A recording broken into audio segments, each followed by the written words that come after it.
ፍቅር ያደርግልኛል አይደለ? አዎ ችግር የለም። እሱ የምትባዩ ቀለበት አድርገሽ ወይ ቤት ውስጥ ከገባሽ ድረስ ነው። እሺ አንቺ አሁን ፍቅረኛው ነሽ። ያ ነው ፍቅረኛ። እኔ እንዳከብርሽ ከፈለግሽ ተከበሪ። እንደ ጓደኛ ሳይሆን እንደ ፍቅረኛ አክት እያደረግሽ ነበረ። መጣ ነገርኩሽ፣ በቃ አለቀ። ልክሽን ለማሳወቅ ያክል ነው የመጣው። እሱማ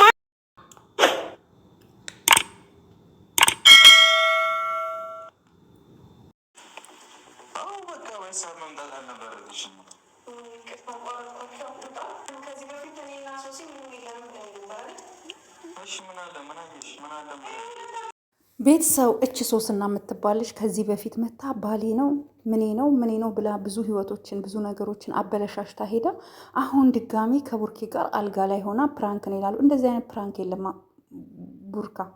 ቡራ፣ እንደዚህ አይነት ፕራንክ የለም። ኔቨር ኤቨር የለም። እንደዚህ አይነት ፕራንክ አንሰማክም። ምክንያቱም እች ልጅ ከዚህ በፊት ሀይሚን እንዳንቺ ረጅም ቀሚስ የምጎት ሴት አይደለሁም ብላ ስታሸማቅቃት የነበረች ብዙ ነገር ሰርታ በፕራንክ አለባብሳችሁ አለፋችሁ። ስለዚህ አንተ ሀይሚ በሌለች ሰዓት ከዚች ልጅ ጋር ትገናኛለህ ማለት ነው። እንዴትስ መኝታ ቤት አልጋህ ላይ እቺን ሴት ይዘክ ወጣክ? አይደብርክም? ለአንተ ራሱ መኝታ ቤት እኮ ክብር አለው። መኝታ ቤት አንድ ለምትወደው ሰው ለምታፈቅረው ሰው እና ለሚስትህ ብቻ ነው ኦፕን ራሱ ሊሆን የሚችለው። ስለዚህ አንተና ሶሲ የሆነ ሚስጥር ግንኙነት አላችሁ ማለት ነው። ሚስጥር ግንኙነት አላችሁ ማለት ነው። ኢቨን እንኳን ስለ እሷ የሆነ ነገር ሰምቻለሁኝ። የሆነ ሰዓት ላይ የሆነ ልብስ ነው ምናምን ለመግዛት ወደ ኮልፌ አጠና ተራ እፎይታ ላይ ሁለታችሁን ያያችሁ ሰው አለ። ሁለታችሁም ማለት ነው አዲስ አበባ ላይ። ሀይሚ ሳትኖር ግን እኔ ቪዲዮ ስሪበት ተብሎ ከአዲስ አበባ ነው ተደውሎ የተነገረኝ። ግን እኔ አልሰራም ይቅርብኝ። ምክንያቱም ሰው በተለያየ መንገድ ሊገናኝ ይችላል ብዬ አለፍኝ። አንተ በዛኔ የሆነ ችግር በተፈጠረ ጊዜ ከዚህ በፊት ሶስና መታ ከዚህ በኋላ እኔ ከሶሲ ጋር ምንም የሚያገናኘኝ ነገር የለም የሰራሁት ፕራንክ ነው ብለክ አለፍክ፣ እኛም አለፍን። አሁን ጭራሽ መኝታ ቤትክ ድረስ ከንፈር ለከንፈር ተያይዘክ አልጋ ላይ ወተክ ቪዲዮ ሰርተክ ለቀክልን። እና ሀይሚ ዝም ልትል ነበር የፈለግከው? ዝም ልትል ነው የፈለግከው? እኛ የምናውቀው ጋይስ ኮመንት ላይ ያስቀምጡልኝ። መኝታ ቤት የማን ነው? በጣም የምትወዱት ፍቅረኛችሁ፣ በጣም የምታፈቅሩት፣ ከዛ ደግሞ ለሚስታችሁ የባልና ሚስት ነው። ልጆች እንኳን አይገቡም እኮ የተከበረ የባልና ሚስት መኝታ ቤት። ልጆች እንኳን የወለዱ ሰዎች ወደ እናትና አባታቸው መኝታ ቤት አይገቡም። ሪል ነው የምነግራችሁ፣ በሰለጠነው ዓለም ላይ ማለት ነው።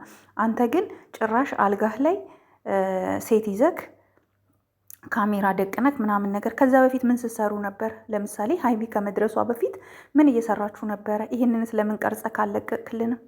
ስለዚህ እኛ ሀይሚ እንድትጎዳ አንፈልግም። አሁንም ቢሆን እኛቺ ሶሲ የምትባል ልጅ እኔ አላምናትም። እኔ በጭራሽ አላምናትም። ጋይስ ታምኗታላችሁ? እርግጠኛ ነኝ እናንተም አታምኗትም ብዬ ነው ማስበው። ስለዚህ ሁላችሁም ኮመንት ላይ የተሰማችሁን ስሜት አስቀምጡልን። ምንም እኛ ፕራንክ ነው አልፕራንክ ነው ብትለን ሁሉ አንሰማክም። ምክንያቱም ከሀይሚ ላይ ተደርበክ ሌላ ሴት ይዘክ ስትመጣ እኛ ዝም ብለን እያየን ማለፍ አንችልም። ምክንያቱም እች ልጅ ከዚህ በፊት ብዙ ነገር አበላሽታለች። ብዙ ነገር ማለት ነው፣ ብዙ ነገር። ዛሬ አብርሃምና ሩታ ለዚህ ሁሉ ውጥንቅጥ የወጡት ለምንድን ነው? ከነፂ ጋር ማስታወቂያ ስሰራ ነበር፣ ፕራንክ ስሰራ ነበር፣ እንዲህ ስል ነበር አለ። ግን ኖ እንደዛ አይደለም። አንተ ወንድ ነክ፣ ወንዶች ደግሞ ታውቃላችሁ ስሜታችሁ አፍንጫችሁ ላይ ነው ያለው። ስለዚህ እኔ በፍጹም እንደውም ሀይሜ አንቺ ጎበዝ ከሆንሽ አንቺ ፕራንክ ነው ከማለታቸው በፊት ቀድሞ አልጋ ላይ ነበሩ፣ ካሜራ ደቅነዋል። አንቺ እስክትመጪ ድረስ ምን እያረጉ ነበረ፣ ምን እየሰሩ እንደነበረ ይህንን ነው እንደውም ማጣራት ያለብሽ። ስለዚህ ከሀይሚ ውጪ ሀይሚ በሌለች ሰዓት ላይ ከሶሲ ጋር ትገናኛለክ ብዬ ነው የማስበው፣ የኔ ግምት ማለት ነው። ስለዚህ አብዛኛው ኦዲንስም ይሄን አይነት ሀሳብ ይኖረዋል ብዬ አስባለሁ። እኔ ሶሲ የምትባል ልጅ አላምናትም። በቃ ያበጠው ይፈንዳ። በቃ እውነቱን ነው የምነግርህ ቡራ። እኔ አንተና ሶሲን በጣም ነው የምጠረጥራችሁ እና ሀይሚ ላይ እንድትጫወቱባት አልፈልግም። ሀይሚን የማትፈልጋት ከሆነ እውነቱን ንገራት እንጂ በዚህ ሁኔታ ጭራሽ አልጋህ ላይ እሷ የሆነ ስሜቷ እንዲጎዳ ምናምን አልጋህ ላይ ሴት ይዘክ ተምኔልክን ከንፈር ለከንፈር ገጥመክ፣ ይህንን እቃወማለሁ። ሀይሚ ላይ እኔ ሰው እንትን ሲልባት ዝም ብዬ ማለፍ አልችልም። ጋይስ የተመቻችሁ ካላችሁ ሀሳባችሁን ስጡ። እኔ ከተሳሳትኩኝ ይቅርታ ጠይቃለሁ፣ ግን እኔ የታየኝ ይሄ ነው። ስለዚህ ከሶሲ ጋራ ቡራ የተለየ ግንኙነት አለው ብዬ እንዳስብ አድርጎኛል። ሀይሚ ከመድረሷና በር ከማንኳኳቷ በፊት ምን እያደረጉ እንደነበረ አላሁ አለም። እንግዲህ እኔ አላቅም። ስለዚህ እኔ አሁንም ቢሆን ሀይሚ ራስሽን እንድትጠብቂ እንዳትናደጂ፣ በጥንቃቄ ራስሽን ጠብቂ። ትደርሽበታለሽ ሁሉም ነገር። ቡራ ምን እያደረገ እንደሆነ ትደርሽበታለሽ። በሲስተም በዘዴ ብልጥ ሆነሽ ተከታታይ።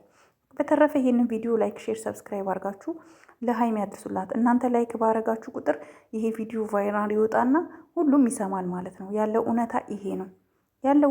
ምናልባት ስለተደረሰብክም ሊሆን ይችላል። ፕራንክ ነው ያልከው፣ ስለተደረሰብክ ፕራንክ ነው ብለክ ሊሆን ይችላል። እኔ እንደዛ ነው የምጠረጥርክ እና በጣም አዝኛለሁ፣ እውነት በጣም ከሚባለው በላይ። ምክንያቱም ብዙ ጊዜ ሴቶች በሚወዱት እና በሚያፈቅሩት ሰው ነው ልባቸው የሚሰበረው። ሀይሚ በጣም ትወድሃለች። አንተ ግን አንድ ቀን እንኳን እወድሻለሁ አፈቅርሻለሁ ብለካት የማታውቀውን ለዚች ግን ሲሆን ግን ከንፈርክን ገጥመክ አሳይተከናል እና በጣም ነው ማዝነው። ለዚች ለሶሲ ሲሆን ከንፈርክን ገጥመካል ከሷ ጋር። በጣም ነው ማዝነው፣ የምር በጣም ነው ማዝነው ጋይስ።